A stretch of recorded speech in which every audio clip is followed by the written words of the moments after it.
Bituin na pasmado ang bunganga. Beep, beep, beep, beep, beep. Ang tagalupa na viral ang mukha. Bip, bip, bip, bip, bip. Bumibip, bip, bip, bip, bip, bip, bip, bip, bip, bip, bip na ba? Ang lahat! Martian! Beep, beep, beep, beep. Enrico Pañero! Bip, bip, bip, bip, bip.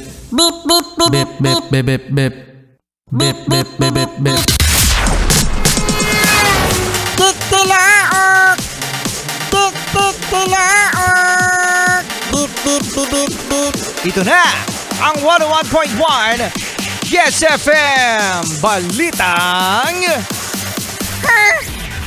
Hoy, good news sa ating mga Yes Friend na commuters. Kasi noong Friday mga Yes Friend, November 16, aba! Meron na nag-open na bagong istasyon ng LRT at yan mga Yes Friend, ang Dr. Santos sa Parañaque. Wow! Ang tsaya naman! Oo, ayan. No? After all, mga Yes Friend na hinintay, kay tagal Nahinintay! ng pag-develop ng ating transportation, most especially mga Yes Friend, ang tren, nadagdagan na rin sa wakas. Oo, no? At ito nga ay isang bahagi, mga Yes Friend, ng istasyon na papuntang Bacoor, Cavite. Yan. So, mula sa kaduluduluhan, Martian, sa Fernando Po Jr. Station, papunta dito sa may Parañaque. Ang Fernando Po Jr. Station, ganyan sa may Quezon City.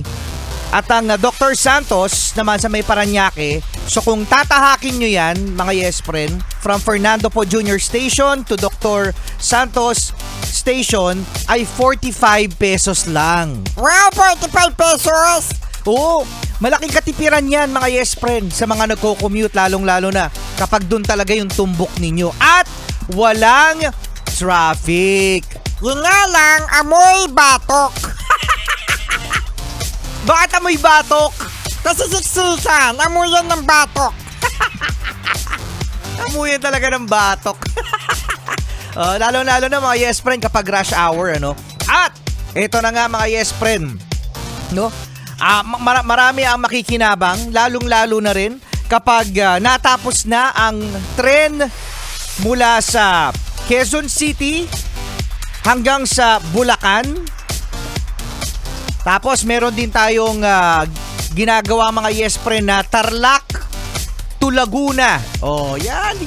Ganyan dapat mga Yes Friend. Oh, ganyan dapat ang ginagawa. Actually, ito naman mga Yes Friend na mga proyekto na ito matagal na rin naman itong naiplano.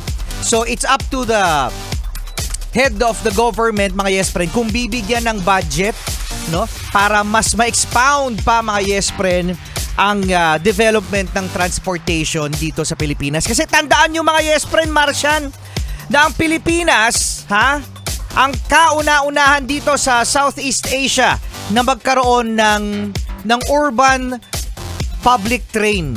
Oo, tayong kauna-unahan mga Yes Friend sa Southeast Asia.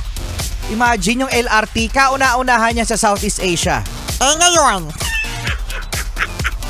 isa na sa pinakakulelat. O eto na nga nakakaroon na nga ng development so exciting mga Yes Friends, sumakay dyan sa LRT station na yan na Dr. Santos. Marami na ring mga content creators, mga vloggers na nagre-review at nag-co-content regarding sa istasyon na yan.